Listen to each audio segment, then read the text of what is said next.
Welcome back to my channel. तो दोस्तों आज हम बात करने वाले हैं how to optimize Naukri profile और साथ में कुछ ट्रिक्स भी शेयर करूंगा। तो दोस्तों ये है हमारी नौकरी प्रोफाइल की होम स्क्रीन। तो चलिए सबसे पहले चलते हैं हम इसके मेन पेज पर जिसमें है व्यू एंड अपडेट प्रोफाइल। तो इससे हम अपनी प्रोफाइल अपडेट करेंगे।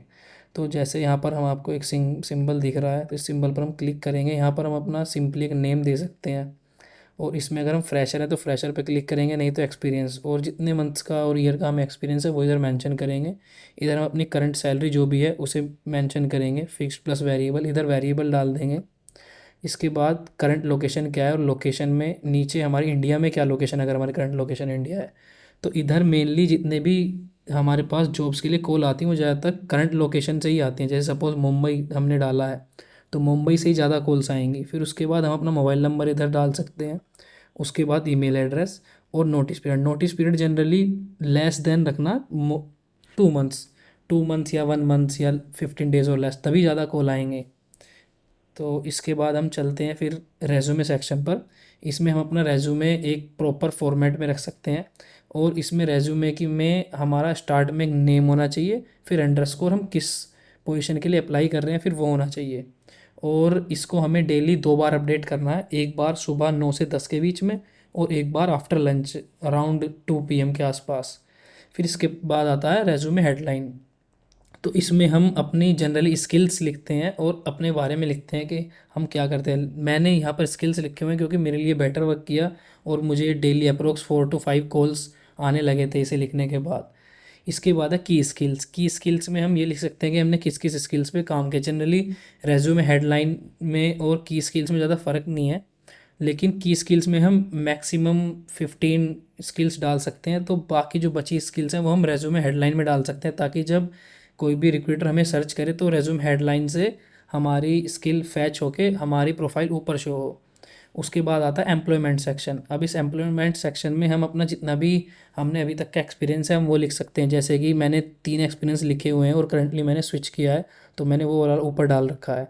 इसमें हमें ये ज़रूर याद रखना है कि जो हमने पहले एक्सपीरियंस लिया है उसमें एटलीस्ट 4 to 5 लाइन्स में हमने क्या काम किया है वो ज़रूर होना चाहिए, और प्रोजेक्ट्स में मिनिमम 2 प्रोजेक्ट्स तो होने ही चाहिए। इसके बाद आता है एजुकेशन सेक्शन। अब एजुकेशन सेक्शन में हमने कहाँ से बीटेक वगैरह, कहाँ से 10th 12th की है वो सब डाल के रखा। और कोई अब हमने बीटेक वगैरह में या फिर अंडर ग्रेजुएशन में कोई भी या प्रोजेक्ट किया हो तो वो इधर मेंशन करना ज़रूरी है। इसके बाद आती है आईटी स्किल्स। आईटी स्किल्स में आप जो ये फ्रेमवर्क वगैरह यूज़ करते हो जैसे कि केरास, नमपाई, पाईटॉर्च और डेटा साइंस का कोई और भी चीज़, पाइथन वगैरह, इस जो भी यूज़ करते हो उसके साथ एक्सपीरियंस के साथ हम यहाँ पे मेंशन कर सकते हैं। इसके बाद सबसे ज़्यादा मेन जो सेक्शन है इसका वो है प्रोजेक्ट्स। अब हमें इस प्रोजेक्ट्स में मिनिमम मिनिमम 3 to 4 प्रोजेक्ट्स लिखने हैं। अब जैसे इसमें मैंने कुछ अपनी पुरानी कंपनी के लिखे हुए हैं और कुछ जो मैंने खुद बनाए हैं वो लिखे हुए हैं। जैसे इसमें stock market news sentiment analysis का प्रोजेक्ट है तो इसमें इसमें हमें मिनिमम 3 to 4 लाइन्स में मिनिमम हमको वो समराइज़ करके इसमें डालना है, क्योंकि सामने से अगर कोई रिक्रूटर देखे तो उसे पता चले कि प्रोजेक्ट था किस बारे में। इसके बाद जैसे मैंने मिनिमम 5 डाल के रखे हैं तो सबके साथ मैंने कुछ ना कुछ डाल के रखा है कि ये प्रोजेक्ट किस बारे में था और इसमें अंदर हो क्या रहा है। तो दोस्तों इसके साथ ही फिर हम अगले सेक्शन पे मूव करते हैं, प्रोफाइल समरी। इस प्रोफाइल समरी में हम ये लिख सकते हैं कि हमारे पास कितना एक्सपीरियंस है और हमने किस किस चीज़ में काम किया है, किस कंपनी में हम पहले काम कर रहे थे, कौन कौन से स्किल्स यूज़ किए, हमने कहाँ से अपनी अंडर ग्रेजुएशन की या फिर पोस्ट ग्रेजुएशन की, वो सब चीज़ें हम इसमें डाल सकते हैं। और हमारी कोई अचीवमेंट है तो हम वो डाल सकते हैं।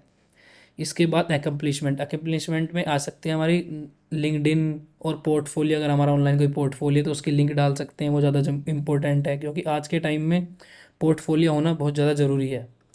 फिर इसके बाद वर्क सैंपल। अब वर्क सैंपल में आपके जो ये प्रोजेक्ट्स थे, जो आपके सेल्फ प्रोजेक्ट थे, वो डिप्लॉयड होने चाहिए, नहीं तो उसका कोई फ़ायदा नहीं है। क्योंकि रिक्रूटर हमेशा जाके हर एक लिंक पे चेक करेगा कि तुम्हारा प्रोजेक्ट है कैसा। तो उसके लिए आपको यहाँ पे एक लिंक ज़रूर डाल के रखने हैं जहाँ पर भी डिप्लॉयड है लाइव प्रोजेक्ट। जैसे कि मैंने 3 प्रोजेक्ट्स डाल के रखे हैं लाइव डिप्लॉयड। आप फ्री सर्वर्स भी यूज़ कर सकते हो इसके लिए, फ्री सर्वर्स पर डिप्लॉय करके रखो तो भी चलेगा। और एटलीस्ट 2 3 प्रोजेक्ट्स इधर रखने ज़रूरी हैं डिप्लॉयड। इसके बाद हम आते हैं कि अगर आपने कोई white paper, research paper publish किया है तो उसका एक छोटा सा कोई ब्रीफ और किस बारे में था वो रिसर्च पेपर, वो लिख सकते हैं। इसके बाद प्रेजेंटेशन में ज़्यादा कुछ नहीं डाल सकते। पेटेंट में अगर आपके पास कोई पेटेंट है तो वो डाल सकते हो। अगर आपने कोई सर्टिफिकेशन किया है, जैसे कि मैंने पीजी सर्टिफिकेशन किया है ट्रिपल आईटी हैदराबाद से, तो हम वो डाल सकते हैं इधर।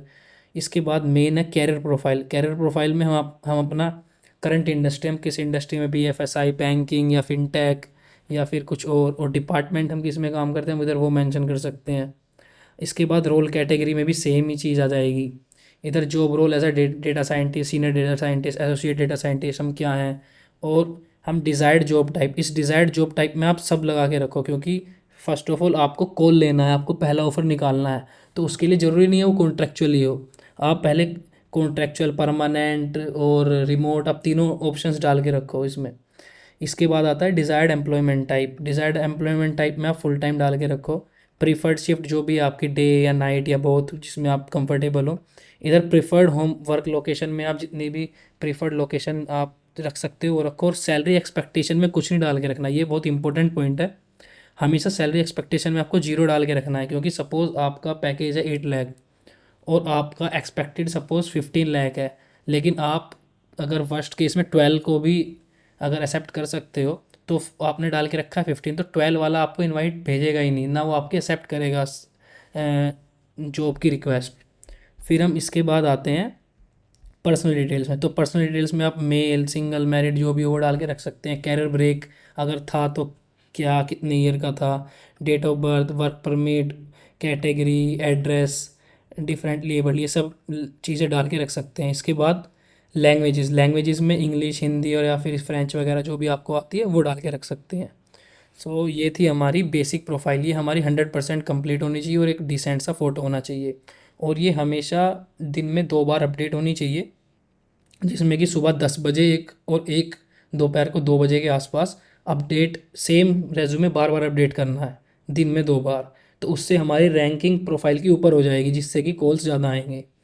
और दूसरी चीज़ है notice period. Notice period minimum 1 या 2 मंथ्स, मैक्सिमम 2 मंथ्स का आप यहाँ पर रख सकते हो। आपकी कंपनी में 3 मंथ्स का भी हो, जब भी आपको 2 मंथ्स का ही रखना है, क्योंकि फिर कॉल्स नहीं आते ज़्यादा, क्योंकि सबको इमीडिएट ज्वाइनिंग चाहिए होती है। चलो, तो अब हम चलते हैं सर्च अपीयरेंस की तरफ। तो सर्च अपीयरेंस हमें बताता है कि हम कितने रिक्रूटर की प्रोफाइल में आए हैं। तो जैसे ये मेरा, अभी तो फ़िलहाल मैं जॉब नहीं देख रहा हूँ, तो 90 डेज़ का चेक करते हैं। तो इसमें 3000 रिक्रूटर की सर्च में मैं आया था। फिर इधर देखते हैं हम तो 2300। सो ये आपको स्टैटिस्टिक्स बता देगा एक बार कि आपका ओवरऑल परफॉर्मेंस क्या है। इसके बाद फिर this section belongs to the, कि हमको कौन कौन से रिक्रूटर ने देखा है किस किस कंपनी से। जैसे कि इस कंपनी के रिक्रूटर ने बेंगलोर से मुझे देखा है, इसे नोएडा में ये कोई कंपनी है उसने मेरी प्रोफाइल चेक की है, पीसीजी बोस्टन वालों ने मेरी चेक की है प्रोफाइल। सो ऐसे, सो आपके पास ज़रूर कॉल आएंगे। और इसमें एक्टिविटी लेवल हमेशा हाई होना चाहिए। एक्टिविटी लेवल हाई जब ही रहेगा जब आप 1-2 बार डेली प्रोफाइल को अपनी अपडेट करते रहोगे। So guys, that's all from my side.